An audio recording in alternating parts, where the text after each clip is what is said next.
Bonjour, messieurs, dames. Une conférence de presse devant plus de 300 journalistes. Pour casser l'image d'un candidat qui fuit le débat, Emmanuel Macron a pris son temps. C'est un débat présidentiel. 1h30 de propos liminaires. Je répondrai après à toutes vos questions, mais il faut qu'il y ait de la matière. Pour détailler le programme. Le plein emploi d'abord d'ici 5 ans. Voilà ce que promet le président sortant qui, pour faciliter la recherche de travail, centraliser les offres, propose de réorganiser Pôle emploi.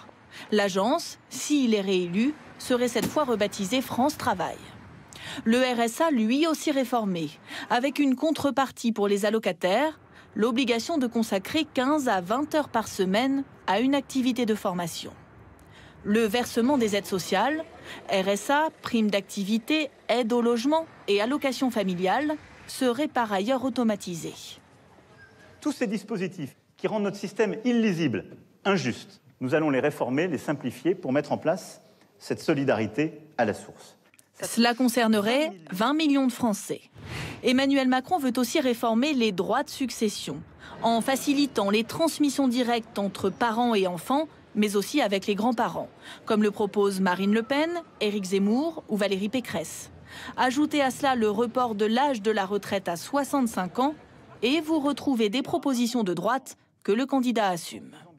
Je m'en fiche. Royalement, totalement, présidentiellement. Ce qui compte, c'est ce qui fonctionne pour le pays, ce qui est juste, ce qui le rend plus fort, ce qui permet aux Françaises et aux Français de vivre mieux.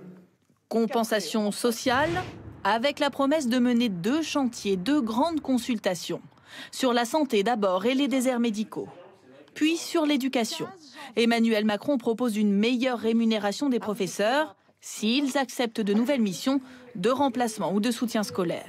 J'assume totalement qu'il y aura plusieurs systèmes de rémunération entre les enseignants, parce qu'il se trouve que les enseignants ne font pas tous la même chose partout sur le territoire.